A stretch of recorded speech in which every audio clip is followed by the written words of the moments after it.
Bismillahirrahmanirrahim. Assalamualaikum warahmatullahi wabarakatuh. Innal hamdalillahi nahmaduhu wa nasta'inuhu wa nastaghfiruh wa na'udzu billahi min shururi anfusina wa min sayyiati a'malina. May yahdihillahu fala mudilla lahu wa may yudlil fala hadiya lahu. Asyhadu an la ilaha illallah wahdahu la syarika lahu وأشهد أن نبينا محمدا عبده ورسوله يا أيها الذين آمنوا اتقوا الله حق تقاته ولا تموتن إلا وأنتم مسلمون يا أيها الناس اتقوا ربكم الذي خلقكم من نفس واحدة وخلق منها زوجها وبث منهما رجالا كثيرا ونساء واتقوا الله الذي تساءلون به والأرحام إن الله كان عليكم رقيبا يا أيها الذين آمنوا اتقوا الله وقولوا قولا سديدا يصلح لكم أعمالكم ويغفر لكم ذنوبكم وما يطع الله ورسوله فقد فاز فوزا عظيما فإن أصدق الحديث كتاب الله وخير الهدي هدي نبينا محمد صلى الله عليه وسلم وشر الأمور محدثاتها وكل محدثة بدعة وكل بدعة ضلالة وكل ضلالة في النار أما بعد. Ibu-ibu dan saudari-saudari kaum muslimah yang semoga senantiasa dimuliakan oleh Allah Subhanahu wa taala. Yang semoga senantiasa dirahmati oleh Allah Subhanahu wa taala. Segala puji bagi Allah Subhanahu wa taala. Shalawat teriring salam semoga senantiasa tercurah teruntuk junjungan kita semuanya, baginda Nabi sallallahu alaihi wasallam. Segala puji bagi Allah Subhanahu wa taala yang alhamdulillah di kesempatan pagi hari yang berbahagia ini Allah Subhanahu wa taala memudahkan. Allah Subhanahu wa taala masihlah memberikan kesempatan kepada kita semuanya untuk bisa membuka kedua mata, untuk bisa menjalani hari-hari yang sebagaimana biasanya, dan kita berharap kepada Allah Subhanahu wa taala agar hari-hari ke depannya itu adalah hari-hari yang lebih baik daripada hari-hari yang telah kita lalui. Ibu-ibu dan saudari-saudari kaum muslimah yang dirahmati Allah Subhanahu wa taala, kita melanjutkan berkaitan tentang fikih tanbihat al-ahkam takhtassu bil mu'minat. Beberapa peringatan berkaitan tentang hukum-hukum khusus tentang perempuan.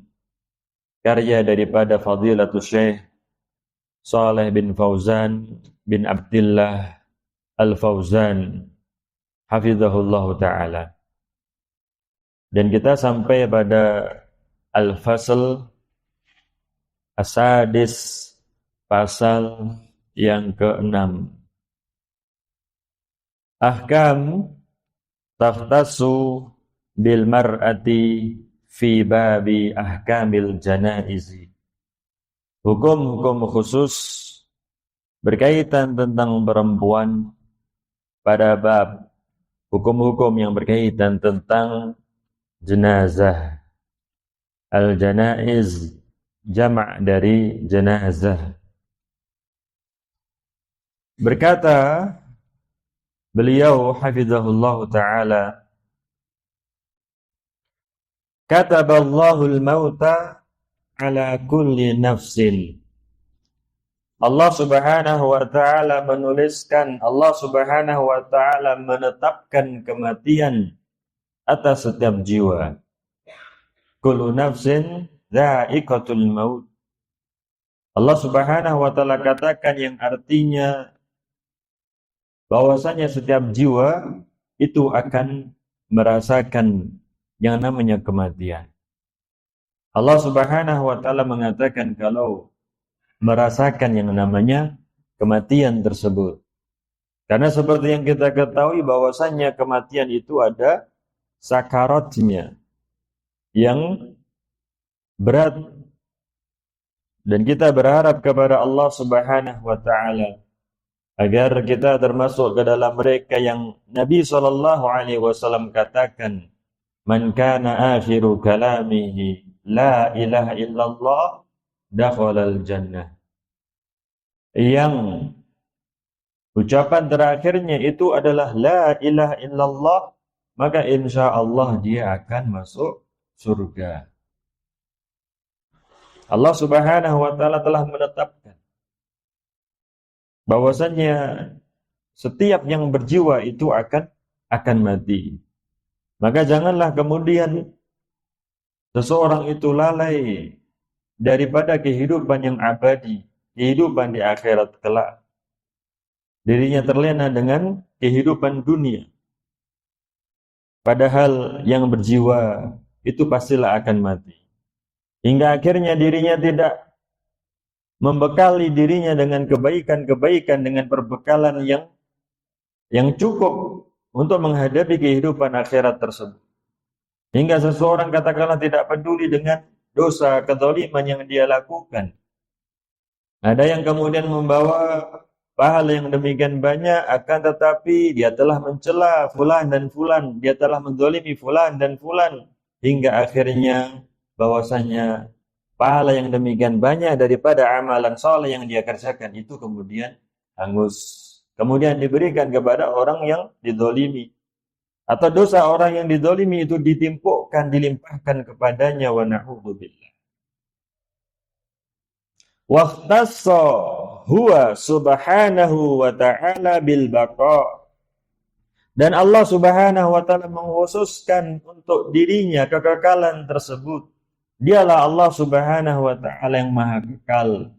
Dialah Allah Subhanahu wa taala yang maha hidup.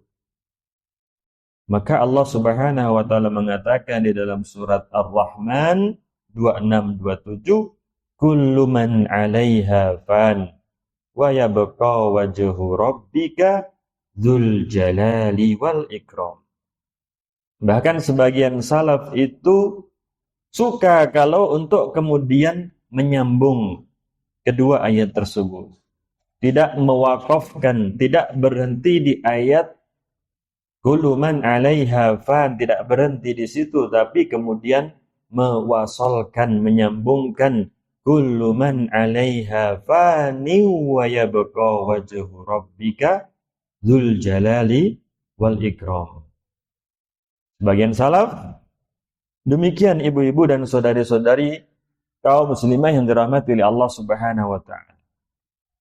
Tidak membaca waqaf tapi menyambungkan agar kemudian secara jelas bahwasannya kullu man 'alaiha fan, setiap yang ada di atas bumi itu fana, itu akan sirna, akan lenyap, wa yabqa wajhu rabbika dzul jalali wal ikram. Dan yang kekal itu adalah wajah Allah Subhanahu wa taala. Yang kekal itu adalah Allah Subhanahu wa taala yang memiliki kebesaran dan kemuliaan. Agar tidak terputus apa yang masuk ke dalam hati seorang hamba ketika membaca ayat tersebut. Langsung dia teringat kalau apa yang ada di atas muka bumi ini akan lenyap, akan sirna, dan yang kekal itu adalah Allah Subhanahu wa ta'ala. Kullu man 'alaiha fani wa yabqa wajhu rabbika dzul jalali wal ikram. Dan di dalam surat Al-Kahfi ayat 7 dan 8 Allah Subhanahu wa taala katakan, Inna ja'alna ma 'alal ardi zinah. Inna ja'alna ma 'alal ardi zinatan laha. Sesungguhnya kami telah menjadikan apa yang ada di atas muka bumi itu zinatan laha, sebagai perhiasan untuk bumi tersebut. Ada gunung yang demikian tinggi, dari kejauhan berwarna hijau, ada lautan, ada pepohonan-pepohonan yang rimbun. Allah Subhanahu wa taala menciptakan, menjadikan apa yang ada di bumi itu sebagai perhiasan untuknya. Ladang, sawah. Kemudian Allah Subhanahu wa taala katakan, linabluwahum ayyuhum ahsanu amala. Untuk kami menguji mereka, siapakah di antara mereka itu yang terbaik amalannya, bukan yang terbanyak amalannya. Ada yang sholat duha, Masya Allah 8 rakaat. Ada yang sholat duha 2 rakaat. Tapi imannya demikian tinggi, keyakinannya demikian kuat, dia sholat 2 rakaat, mengalahkan yang tadi sholat 8 rakaat.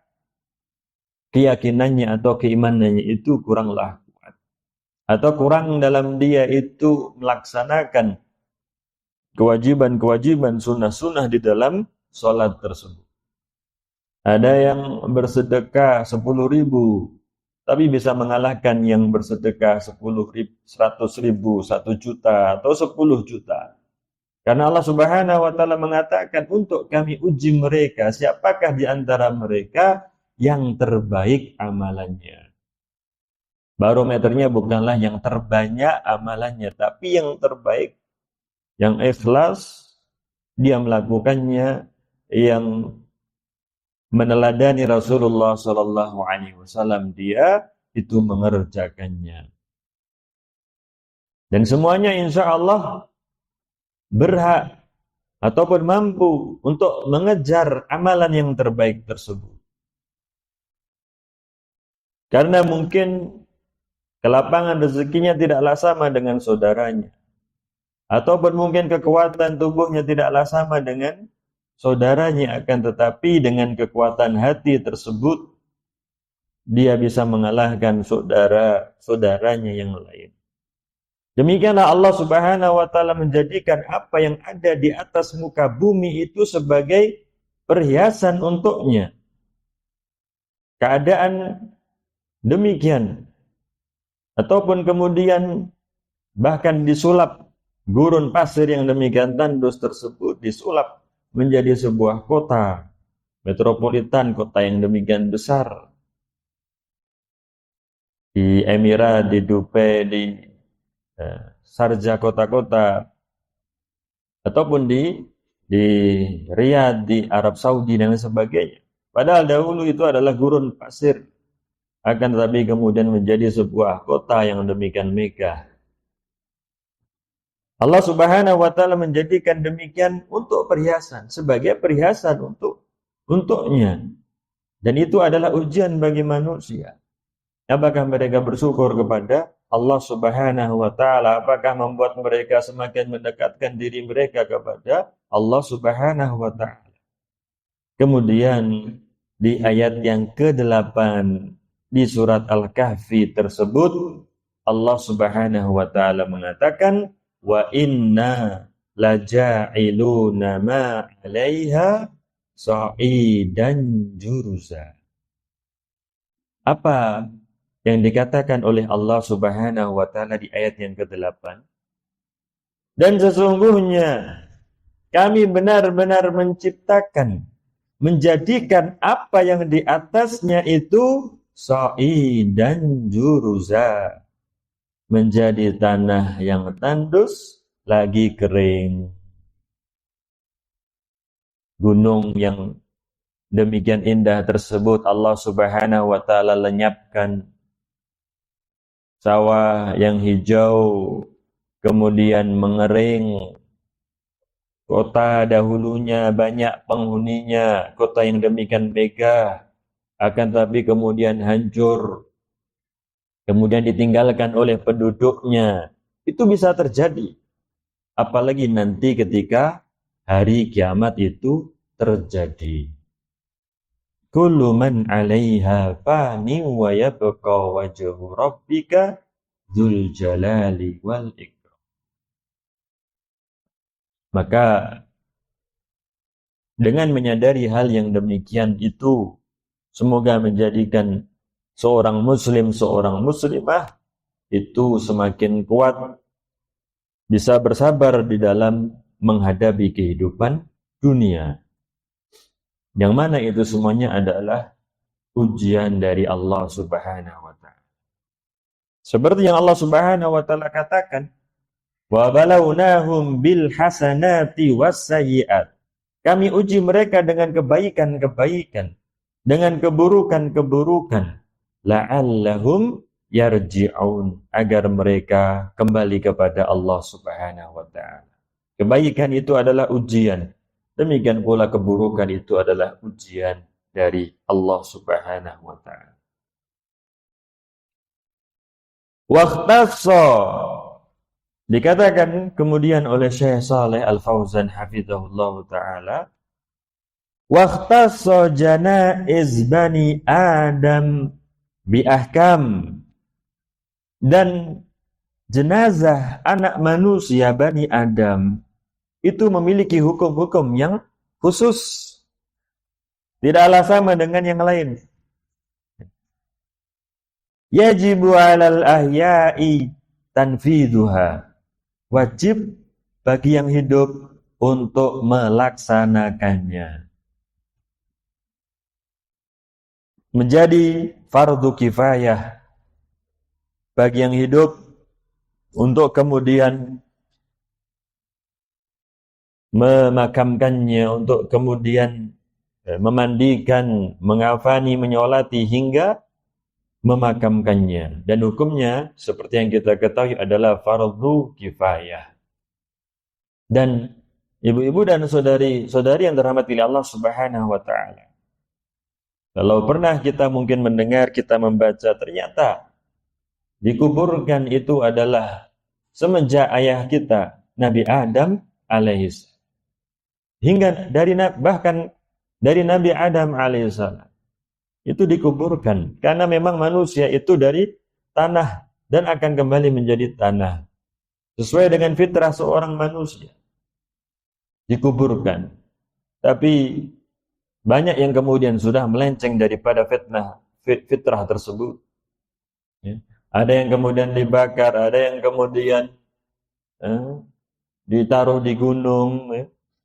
Tapi yang dimakamkan, dikuburkan dari dulu zamannya manusia yang pertama Nabi Adam alaihissalam hingga sekarang adalah umat Islam. Maka segala puji bagi Allah Subhanahu wa Ta'ala, tidak henti-hentinya kita bersyukur kepada Allah Subhanahu wa Ta'ala atas hidayah Islam, hidayah iman yang Allah Subhanahu wa Ta'ala berikan kepada kita. Alhamdulillah alladzi hadana li hadza wa ma kunna linahtadiya laula an hadanallah. Segala puji bagi Allah Subhanahu wa Ta'ala yang telah memberikan petunjuknya kepada kita. Seandainya Allah Subhanahu wa Ta'ala tidak memberikan petunjuknya kepada kita, maka kita bukanlah orang-orang yang mendapatkan petunjuk. Murni anugerah karunia dari Allah Subhanahu wa Ta'ala.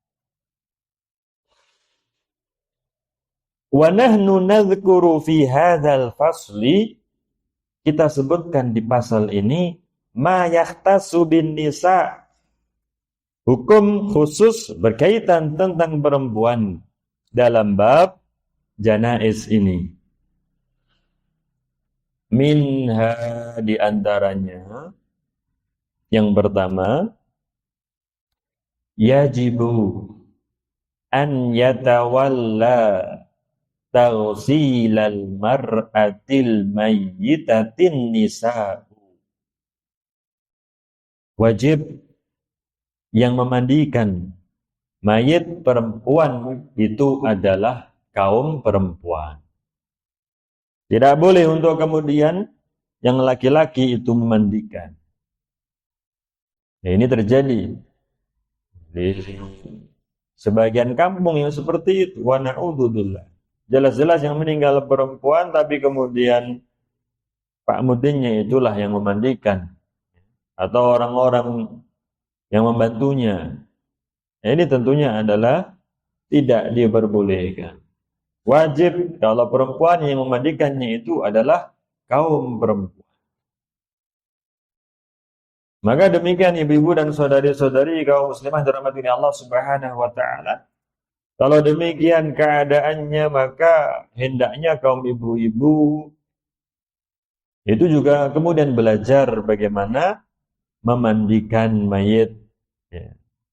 Tidak seterusnya kita itu bisa menyerahkan urusan kepada orang lain. Maka harusnya juga belajar, juga tahu. Apalagi sekarang untuk tahu itu adalah demikian mudah. Daripada menonton berita yang tidak jelas, melihat video pemandian jenazah, katakanlah seperti itu. Bagaimana prosesi memandikan jenazah. Itu insya Allah adalah bermanfaat. Apalagi kalau ini nanti kita bacakan, ternyata suaminya katakanlah berwasiat agar dimandikan oleh istrinya tersebut. Ada kemarin yang meninggal di hari Ahad itu, di Kediri, berwasiat kepada istrinya agar istrinya yang memandikannya. Ini bagaimana kalau kemudian seorang perempuan tidak tahu? Sudah situasi kalut, ya, sudah demikian bersedih, apalagi tidak tahu bagaimana kemudian melakukan prosesi tersebut. Padahal suaminya berwasiat kepadanya untuk memandikannya. Wala yajuzu lirrijali an yughsiluha illa zauju atau illa zauja. Dan tidak boleh bagi kaum laki-laki untuk memandikannya.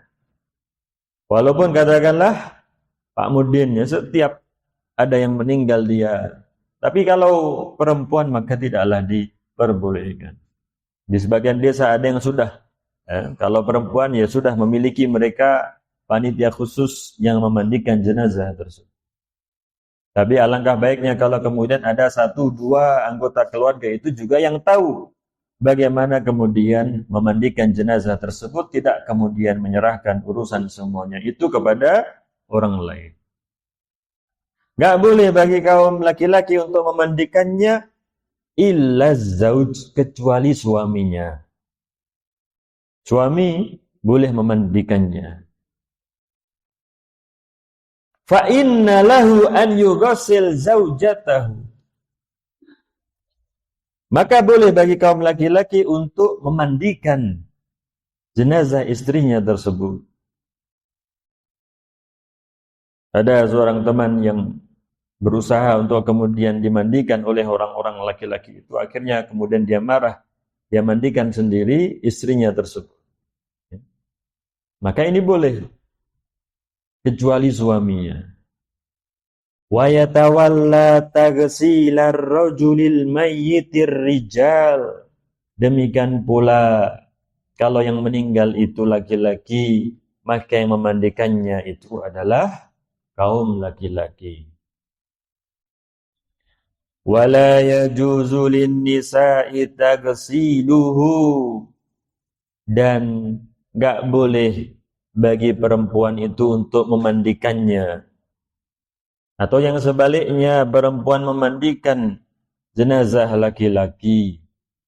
Illa zaujatu, kecuali istrinya. Jadi ibu-ibu, saudari-saudari kaum muslimin dirahmati Allah Subhanahu wa taala, hukum asalnya laki-laki memandikan laki-laki, perempuan memandikan perempuan, boleh diperbolehkan itu hanya suaminya atau istrinya. Suaminya yang memandikan jenazah istrinya atau istrinya yang memandikan jenazah suaminya, itu barulah diperbolehkan. Fa inna laha an tughassil zaujaha. Boleh bagi seorang perempuan untuk memandikan jenazah suaminya. Apalagi kalau kemudian tahu ya, ada sesuatu yang mungkin tidak kemudian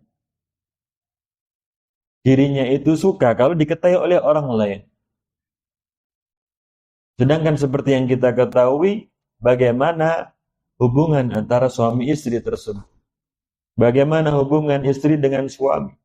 Yang demikian dekatnya, yang demikian rekatnya, bahkan kemudian diperbolehkan hal yang seperti ini, yaitu memandikan jenazahnya. Karena mungkin dirinya tidak ingin ada orang yang kemudian melihat jenazah pasangannya tersebut. Lianna Aliyan radhiyallahu ta'ala anhu ghassala zaujatahu. Karena Ali bin Abi Thalib radhiyallahu ta'ala anhu itulah yang memandikan jenazah istrinya Fatimah binta Rasulullah sallallahu alaihi wasallam. Kenapa kok diperbolehkan? Dari mana hukumnya didapatkan? Yaitu dari perbuatannya Ali bin Abi Thalib radhiyallahu ta'ala anhu memandikan jenazahnya Fatimah. Karena Fatimah 6 bulan setelah meninggalnya Rasulullah sallallahu alaihi wasallam 11 Hijriah Rabiul Awal meninggal. 6 bulannya lagi meninggallah Fatimah. Dimandikan oleh suaminya Ali ibn Abi Thalib radhiyallahu ta'ala. Ini perempuan dimandikan oleh suaminya. Wa Asma bintu Umais radhiyallahu ta'ala anha ghassalat zaujaha Abu Bakar As-Siddiq radhiyallahu ta'ala. Dan Asma binti Umais itu memandikan suaminya Abu Bakar As-Siddiq radhiyallahu ta'ala.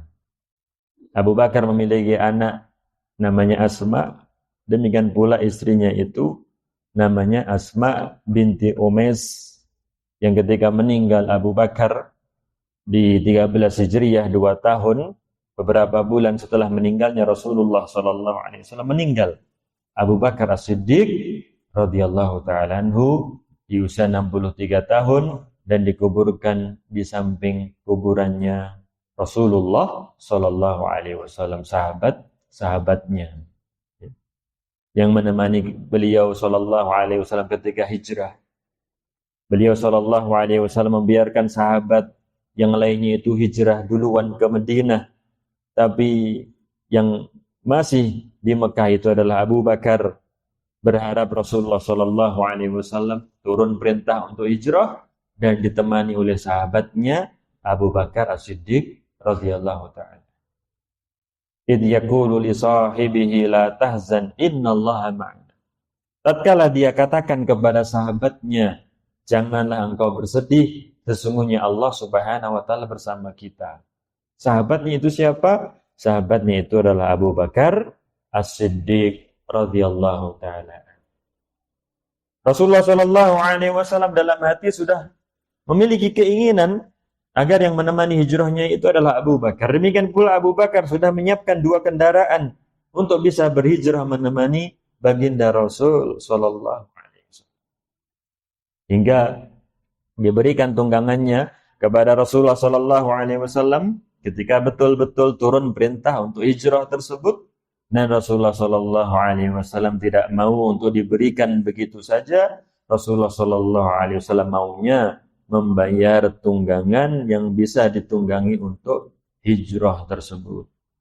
Ini bagaimana kuatnya hubungan antara Rasulullah sallallahu alaihi wasallam dengan sahabat yang mulia Abu Bakar As-Siddiq radhiyallahu ta'ala. Istrinya Asma binti Umais itulah yang memandikan jenazahnya radhiyallahu ta'ala. Jadi demikian ibu-ibu dan saudari-saudari kaum muslimah yang dirahmati oleh Allah Subhanahu wa taala berkaitan tentang pemandian jenazah. Maka pelajaran penting apa yang bisa kita dapatkan, yaitu tentunya bagi kaum perempuan untuk belajar untuk bisa melakukan hal ini, ya, untuk bisa melakukannya, belajar bagaimana kemudian tata cara memandikan jenazah tersebut. Karena mungkin dirinya atau tadi suaminya berwasiat, atau dirinya itu walaupun suaminya tidaklah berwasiat, tapi dirinya ingin agar kemudian jenazah suaminya itu tidak dilihat oleh orang lain. Maka dirinya belajar bagaimana tata cara prosesi memandikan jenazah tersebut. Kemudian yang berikutnya, ibu-ibu dan saudari-saudari kaum muslimah yang dirahmati oleh Allah Subhanahu wa taala, yang kedua disebutkan oleh Syekh Shalih Al-Fauzan hafizahullah taala, yustahabbu takfinul mar'ati fi khamsati aswabin bid. Disukai seorang perempuan itu dikafani dengan 5 lembar kain putih. Yang pertama itu adalah izarun tu'azzaru bihi. Yang pertama kainnya itu adalah sarung yang disarungkan di bagian bawah tubuhnya. Yang kedua, wa khimarun ala ra'siha, kerudung atas kepalanya. Yang kedua adalah kerudung. Wa qamisun tulbasuhu, jubah yang menjulur yang dia kenakan. Yang ketiga, tersisa 2 lagi, walafafataini tulaffu bihima fawqa dzalika. Sudah ada yang bagian bawah, kemudian bagian atas, bagian kerudungnya, barulah kemudian dibungkus dengan 2 lapis kain. Hingga akhirnya totalnya jumlahnya itu adalah 5 lembar. Demikian pula hal ini bisa kita saksikan, insya Allah bisa kita lihat di video itu bagaimana prosesi pengkafanan tersebut. 5 rawat Laila Ats-Tsaqafiyah. Hal itu sebagaimana yang diriwayatkan oleh Laila Ats-Tsaqafiyah yang mengatakan, kuntu fi man ghassala Umma Kulthum binta Rasulillah sallallahu alaihi wasallam. Aku ini adalah di antara mereka-mereka yang memandikan Ummu Kulthum. Siapakah Ummu Kulthum? Ummu Kulthum putri Rasulullah sallallahu alaihi wasallam. Ada Zainab, ada Ruqayyah, ada Ummu Kulthum, ada Fatimah. Ummu Kulthum meninggal, kemudian Ruqayyah, keduanya istrinya Utsman ibn Affan radhiyallahu taala. Kalau Zainab, Abul As, suaminya Zainab, dan Fatimah seperti yang kita ketahui istrinya Ali ibn Abi Thalib. Katanya Laila Ats-Tsaqafiyah, aku ini di antara mereka yang memandikan Ummu Kulthum putrinya Rasulullah sallallahu alaihi wasallam. Inda wafatiha, ketika meninggalnya. Wa kana awwala ma a'tana Rasulullah sallallahu alaihi wasallam al-hiqa. Yang pertama kali diberikan oleh Rasulullah sallallahu alaihi wasallam itu kain untuk disarungkan, bagian bawah terlebih dahulu. Summa dir'u, kemudian jubah dari atas sampai ke bawah. Summal khimar, kemudian khimar, kerudung. Summal milhafah, barulah kemudian kain penyelimut. Summa udrijat ba'da dzalika fi thawbil akhar, sudah dibungkus, diselimuti dengan satu kain, ditambah lagi dengan satu kain lagi, yang mana totalnya menjadi 5 yang seperti kita ketahui. Rawahu Ahmad wa Abu Dawud wal hikah wal izar. Berkata Al-Imam Asy-Syaukani rahimahullahu ta'ala, wal hadithu yadullu ala annal masru' fi kafanil mar'ati an yakuna izaran wa dir'an wa khimaran wa milhafatan wa darjan. Katanya Al-Imam Asy-Syaukani, hadis itu menunjukkan bahwasanya yang disyariatkan dalam mengafani jenazah perempuan itu adalah sarung, kemudian jubah, kemudian kerudung, kain, ya. Yang keempat, kain, yang terakhir darjan, yang kelima. Itulah yang disampaikan oleh Syekh Shalih Al-Fauzan hafizahullah taala berkaitan tentang mengkafani jenazah perempuan. Kalau jenazah laki-laki yang seperti kita ketahui adalah dengan 3 lembar kain. Kemudian yang ketiga, ma yusna'u bi sya'ri ra'sil mar'atil mayyitati. Apa yang dilakukan terhadap rambut seorang perempuan yang telah meninggal. Bagaimana kemudian berkaitan tentang rambut jenazah perempuan. Beliau hafizahullahu ta'ala mengatakan, yuj'al salatu dhafair. Dijadikan 3 kepangan. Ya. Dikepang menjadi 3. Watulqa khalfaha. Ditaruh di belakangnya, diletakkan di belakangnya. Bukan di depannya, di sampingnya, di belakangnya. Li hadisi Ummi Atiyah. Karena hadisnya Ummu Atiyah. Fi sifati ghusli bintin Nabi sallallahu alaihi wasallam. Berkaitan tentang memandikan putri Rasulullah sallallahu alaihi wasallam. Kita lihat bagaimana Rasulullah sallallahu alaihi wasallam. Semuanya anak-anak beliau itu meninggal di kehidupan Rasulullah sallallahu alaihi wasallam. Musibah, ujian yang demikian besar pada diri Rasulullah sallallahu alaihi wasallam. Hanya Fatimah seorang yang meninggal sepeninggal Rasulullah sallallahu alaihi wasallam. Bagaimana kehidupan Rasulullah sallallahu alaihi wasallam. Dan biasanya memang demikian ya. Yang biasa teruji maka kuat. Allah Subhanahu wa taala berikan kekuatan. Tapi yang tidak pernah diuji ya,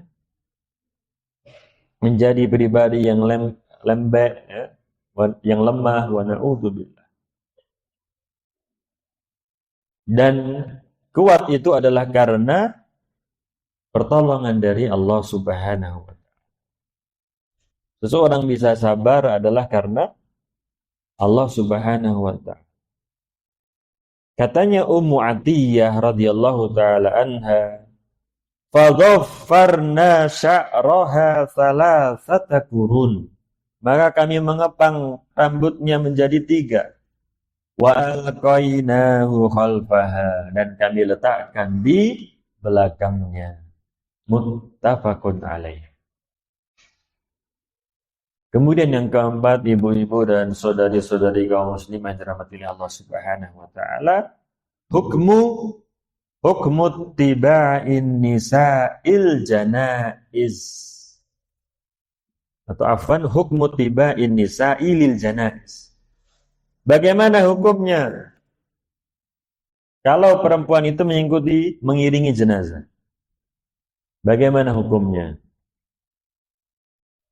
Kalau di kampung-kampung, alhamdulillah, atau tatkala kita masih kecil dahulu mungkin ya, tidak ada kaum perempuan itu yang mengiringi jenazah. Tapi sekarang kita melihat ada 1-2 ya, yang ikut mengiringi jenazah. An Ummi Atiyah radhiyallahu ta'ala anha qalat, Dari Ummu Atiyah, semoga Allah Subhanahu wa taala meridhoinya, mengatakan, katanya Ummu Atiyah, seorang sahabat yang mulia, nuhina anitiba'il janais. Kami ini dilarang dari mengiringi jenazah. Kami ini kaum perempuan dilarang. Yang melarang Rasulullah Shallallahu Alaihi Wasallam. Dan beliau mengatakan, ini ijtihadnya beliau, walam yu'zam alaina, dan larangan tersebut tidaklah tegas dan tidak ditegaskan atas kita. Rasulullah Shallallahu Alaihi Wasallam tidaklah melarang secara tegas. Ini ijtihadnya Ummu Atiyah radhiyallahu taala, yang mengindikasikan dilarang. Tapi kalau larangan itu tidaklah tegas, maka apakah hukumnya? Haram atau makruh? Maka hukumnya kalau larangan tersebut itu tidak tegas, kalau larangan tegas itu ya haram. Dilarang tapi tidak tegas, ya. Makruh, dilarang tapi tidak tegas makruh.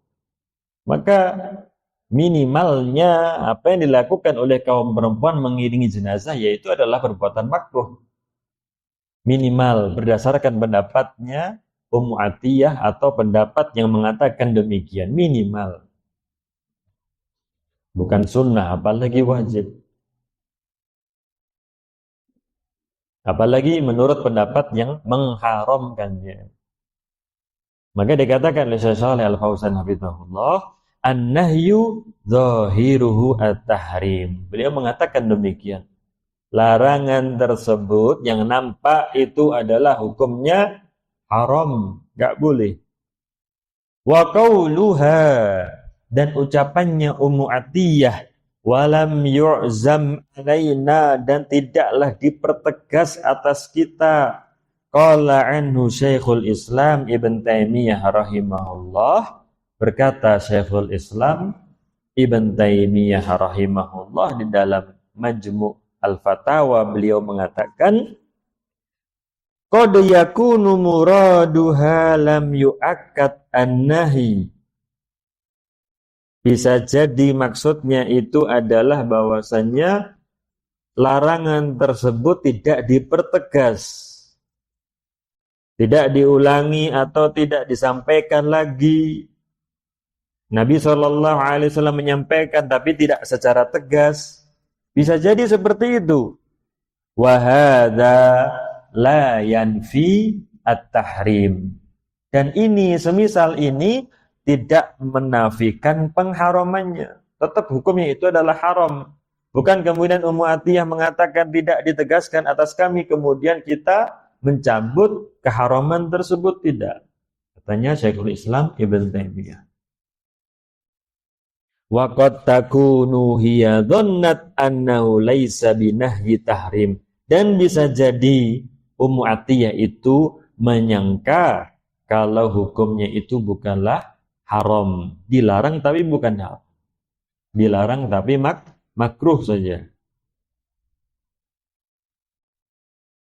Wal hujjatu fi qauli an-nabi sallallahu alaihi wasallam la fi dhanni ghairihi.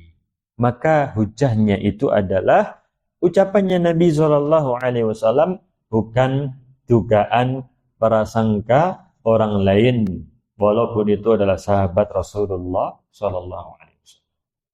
Jadi ibu-ibu dan saudari-saudari kaum muslimin dirahmati oleh Allah Subhanahu wa taala, Syekh Shalih Al-Fauzan, demikian pula Ibnu Taimiyah, yang nampak daripada ucapan mereka itu adalah bahwasanya mereka menghukumi hal tersebut itu adalah haram.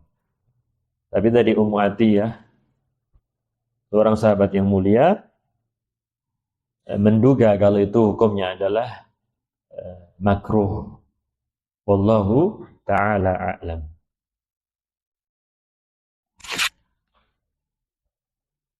Kemudian ibu-ibu dan saudari-saudari kaum muslimah yang dirahmati oleh Allah Subhanahu wa taala, yang kelima, tadi perkara yang keempat, mengiringi jenazah.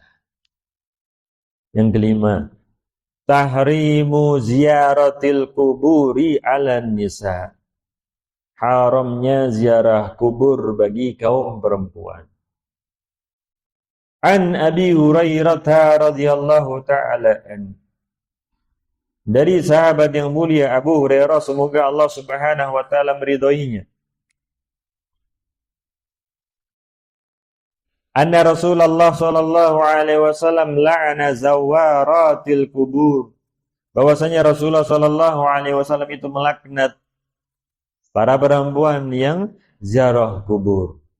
Dilaknat, dan laknat tersebut keluar dari lisan Rasulullah sallallahu alaihi wasallam.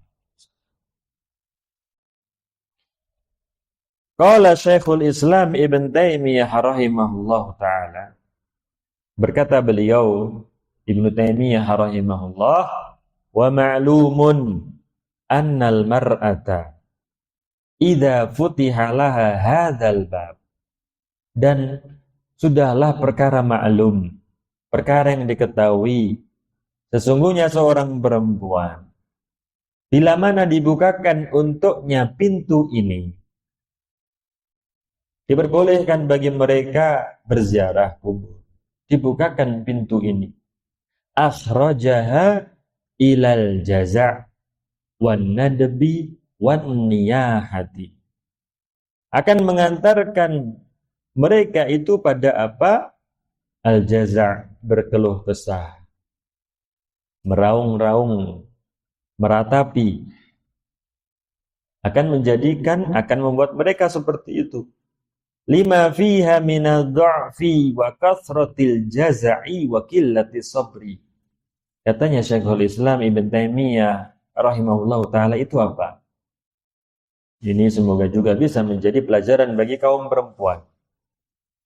Karena mengapa? Karena kaum perempuan itu minadh-dha'fi wa kathratil jaza'i wa qillatis sabri. Mereka lemah, ya, tidak setegar kaum laki-laki, ya. Wa kathratil jaza', mereka banyak mengeluh, wa qillatis sabri, dan sedikit kesabarannya. Ya, sedikit kesabarannya. Tidak sabaran. Demikian. Jadi itu ya, bukan perkataan saya, perkataan Syekhul Islam Ibn Taimiyah. Mereka lemah, tidaklah setegar kaum laki-laki.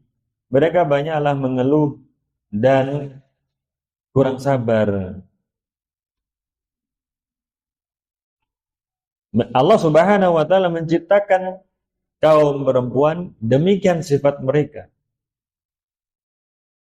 Kita tidak melakukan penelitian, ilmu yang kita ketahui bukanlah hasil penelitian, hasil eksperimen, hasil apa ya, tapi Nabi SAW bersabda demikian dan demikian berkaitan tentang kaum perempuan itu seperti itu.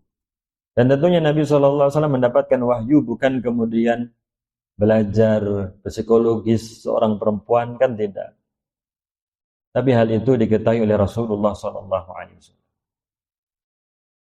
Bahkan dalam suatu ketika Rasulullah SAW mengatakan, antunna kasawahib Yusuf, kalian itu seperti sahabat-sahabatnya Yusuf. Kaum perempuan mengatakan sesuatu tapi memiliki makna yang lain. Mengatakan sesuatu tapi bermaksud sesuatu yang lain. Itu kaum perempuan seperti itu, kata Rasulullah SAW.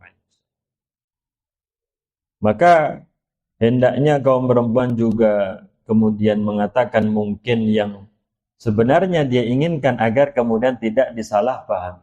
Demikian pula kaum laki-laki tidak kemudian terlalu percaya apa yang diucapkan oleh kaum perempuan karena bisa jadi memiliki maksud yang lain.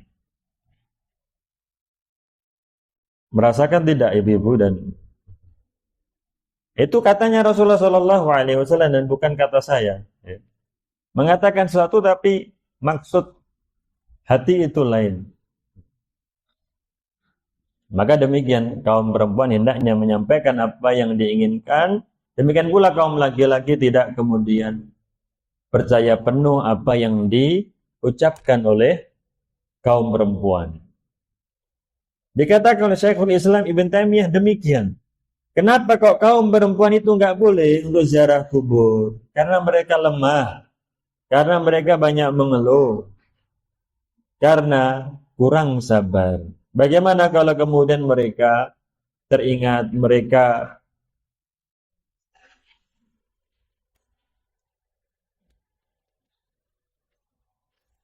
tidak sabar ya. Wa aidan fa inna dzalika sababun, dan juga karena hal itu adalah sebab li ta'adzil mayit itu terganggu bibukaiha, dengan tangisannya tersebut. Kalau kemudian dia ziarah kubur, mendatangi kuburan keluarganya kalau menangis, mengganggu si mayit. Waliftitan ar-rijal bisautiha wa suratiha. Demikian pula kaum laki-laki itu akan terganggu dengan suaranya dan bentuknya. Kama jaa fi haditsin akhar, sebagaimana datang di hadis yang lain. Ini berapa menit, Bu? Nyanyiannya berapa menit?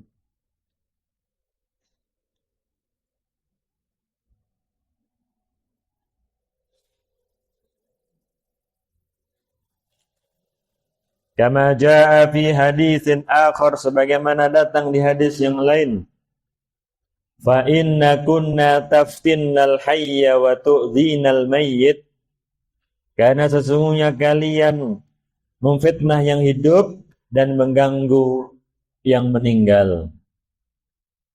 Wa idza kanat ziyaratun nisa'i lil kubur, dan bila mana ziarah kaum perempuan ke kuburan itu adalah madhinnatan wa sababan lil umuril muharramah fi haqqihinna wa haqqir rijal.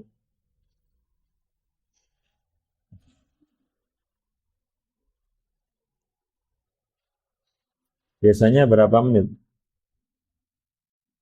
Sudah selesai? Sampun.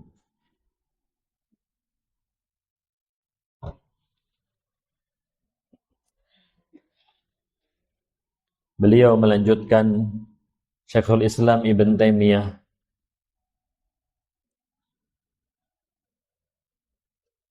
bila mana ziarah kaum perempuan ke kuburan itu adalah sebab yang mengantarkan kepada perkara-perkara yang haram, entah itu berkaitan dengan diri mereka atau kaum laki-laki,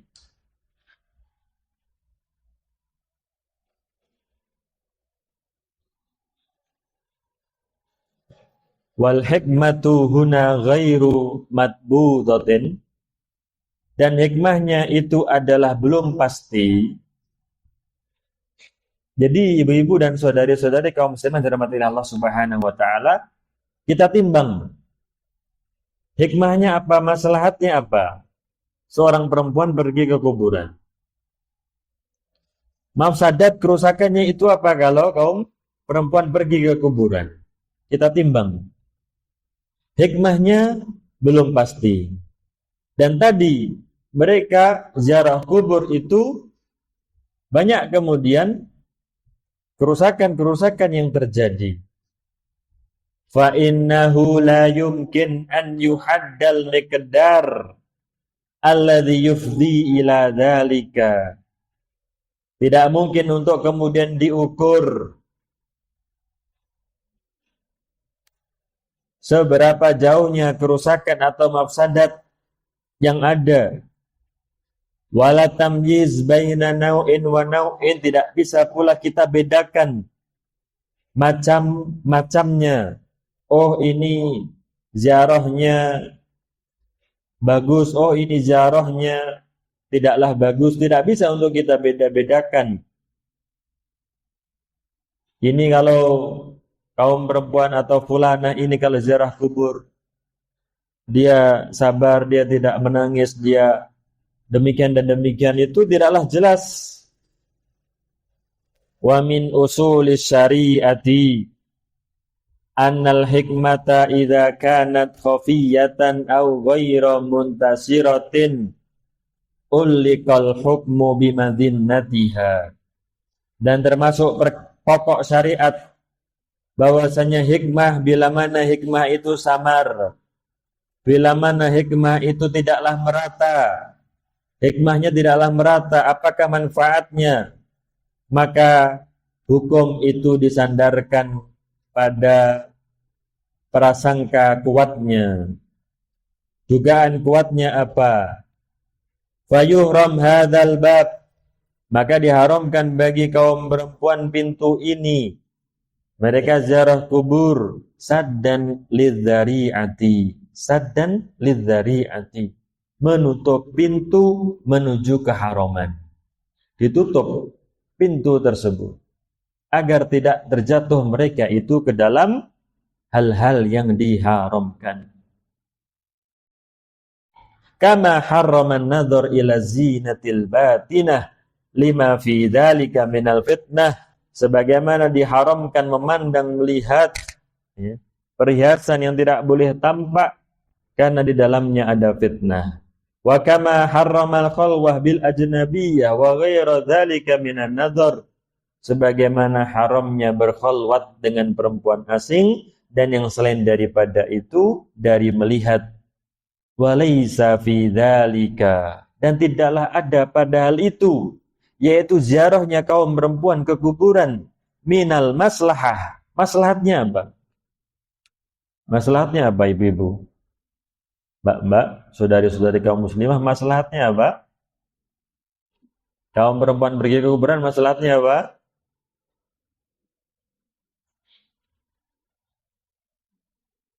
Napa? Mboten sumerep. Tidak ada maslahatnya? Apakah maslahatnya? Bersih-bersih? Ada maslahatnya, yaitu doa, mendoakan si mayit. Minal maslahati illa du'awaha. Maslahatnya apa? Mereka pergi ke kuburan, yaitu mendoakannya. Wadzalika mumkinun fi baitiha. Dan hal itu mendoakan itu bisa dikerjakan di rumahnya. Itulah kesimpulan daripada apa yang diucapkan oleh Syekhul Islam Ibn Taimiyah rahimahullahu ta'ala. Maslahatnya apa? Mendoakan si mayit. Mafsadatnya apa? Banyak. Kerusakannya apa? Efek negatifnya apa? Banyak. Maka ditutuplah pintu tersebut. Tidak diperbolehkan bagi mereka untuk mengiringi jenazah. Untuk mereka itu pergi ke kuburan, ziarah kubur, untuk menutup pintu tersebut. Demikian ibu-ibu yang dirahmati oleh Allah Subhanahu wa taala dan saudari-saudari yang dirahmati oleh Allah Subhanahu wa taala. Ini sebenarnya saya masih pengen terus, tapi sampai kapan ini nyanyiannya ini? Karena tinggal satu bab lagi. Tinggal bab yang ke-6, pembahasan yang ke-6 ya. Tapi masih belum kondusif.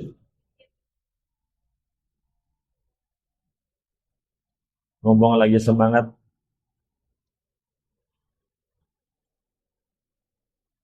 Ini berapa menit lagi?